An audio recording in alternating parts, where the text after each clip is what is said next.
Hey everybody, welcome back. In this video, we're going to analyze the intro riff to the song Always Focused by the band Tiny Moving Parts. So the goal of this video is to explore the compositional tricks used in the line and find out what makes it sound so great. Meaning, I'm going to do a fairly in-depth harmonic analysis of the riff so that we can understand some of the note choices, and also comment on the rhythm and its overall form. Finally, since there's going to be a lot of technical detail in this lesson, I've created a full set of notes which is available on my Patreon page in the link below. Without further ado then, let's get started by listening to the riff.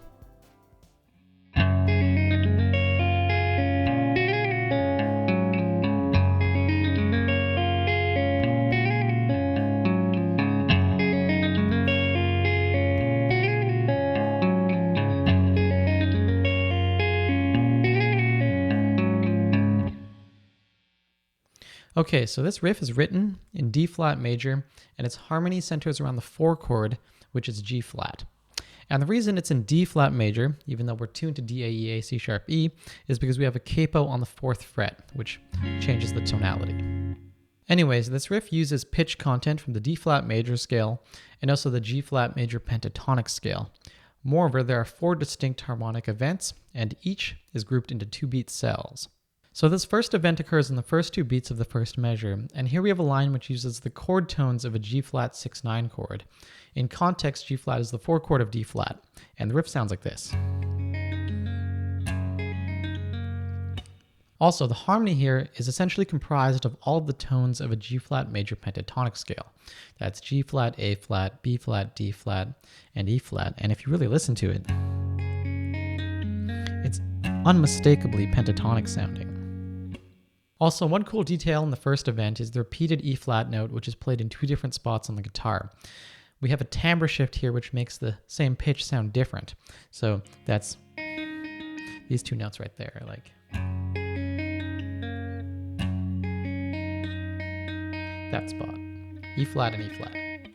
For the second event, this also occurs in the first measure, the one beats 3 and 4, and here it steps outside of G flat major pentatonic and introduces some sounds from D flat major in the form of an F note.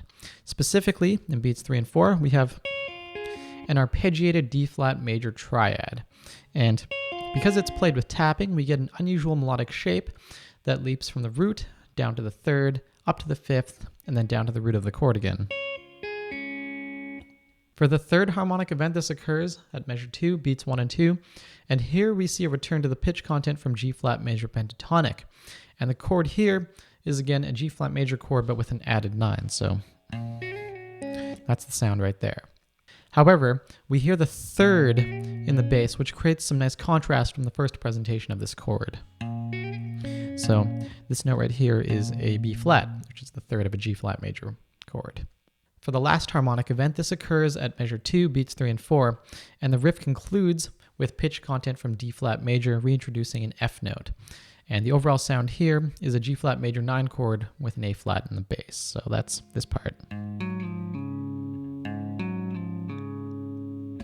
So to summarize then, we have harmonic event number 1, event number 2, event number 3, and event number 4.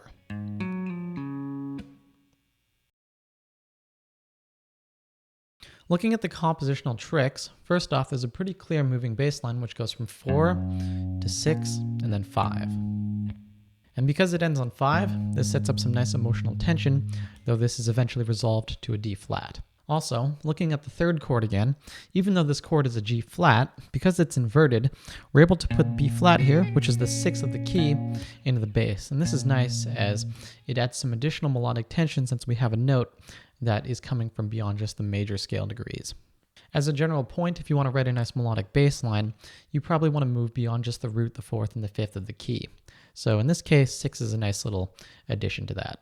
As for the melody, notice how the very last note is a D flat.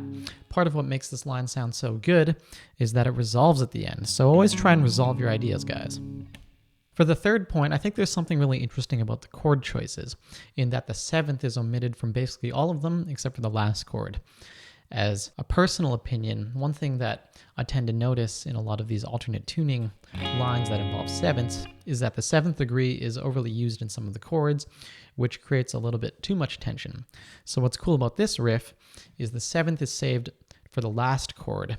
So when we get to that last chord, the 7th comes in and it adds a new color, which keeps things kind of fresh. So don't overuse 7ths if you can. In this case, this is a good example of perfectly balancing the 7th with some other more consonant sounds. For my 4th harmonic takeaway, generally speaking, I would say that this riff is not very adventurous chord-wise, as it literally just moves between the 4 chord and the 1 chord, or G flat and D flat. Though I think that this riff is a great example of how you can use inversion to create a more dynamic sound. For example, the 3rd chord in the riff, which was a G flat, had the B flat in the bass, and that made things just a little more interesting. Finally, the scale content here is noteworthy as we can steal it and use it in our own compositions. So for example, if you're writing something based on a 4 chord, you can try a major pentatonic that shares the same root as that 4 chord, and you'll get a similar sound to this tiny moving parts riff if you do so.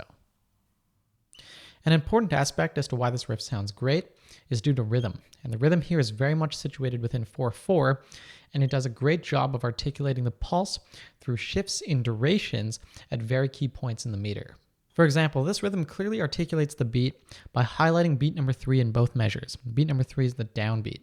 So the rhythm does this by shifting durations when it hits beat 3, especially in the first measure. So for example, we have a cluster of 16ths in beats 1 and 2, and when it gets to beat number 3, it's going to shift to 8th notes, and that shift will highlight to our ears some kind of change or importance in the line. Here's an example. 1, 2, 3, 4. So 16ths and then 8ths right on beat 3. And that shift, to my ears at least, is creating some kind of special emphasis on beat 3, since we have a change in durations from 16ths of beat 2 to 8ths of beat 3. So in addition to that rhythmic emphasis on beat 3, we also have the snare drum, which plays on that beat as well, really doubling up on that sound. And as a general compositional device, this is definitely something that we could steal and use in our own music. So if you want to highlight a certain beat, you can try and lead up to it with a bunch of really fast durations, and then you can shift. Or you could do the opposite and start with something slow and then speed up. In any case, when you have some kind of change in subdivision, that's going to denote some kind of important event. As another example, beat 3 is also emphasized as we have the 2nd bass note land on that 3rd beat. So 1, 2, 3. 1, 2, 3. So to try and really emphasize this point, I'm going to play the riff for you guys one more time while counting, and try and listen to where the durations change and where beat 3 is. 1, 2, 3, 4. 1, 2, 3, 4. 1, 2, 3, 4. 1, 2, 3, 4. As a final point on rhythm, generally speaking too, the bass notes will fall on every half note, which is another good device for highlighting the meter. Alright, so that does it for my analysis, but before we wrap, I just want to play the whole riff for you guys one more time so that you guys can listen for all of the things that I've talked about today. So that includes the rhythm and the harmony and some of the little compositional tidbits. Here we go.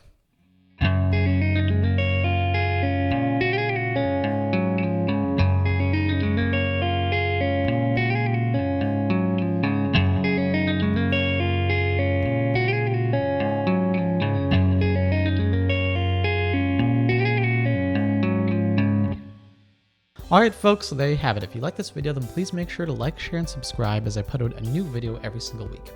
And if you want to support the channel, then please consider checking out my Patreon page, where for as little as $1 a month, you guys will have access to some bonus content like guitar tabs, lesson notes, chord diagrams, and other little goodies like that. And honestly guys, the Patreon page really helps me out as it allows me to get some extra equipment to make these videos better. And finally, I also teach lessons on Skype. There's a link to my email address in the description below. Yeah, so thank you all for watching, and I'll catch you guys in my next video. Bye.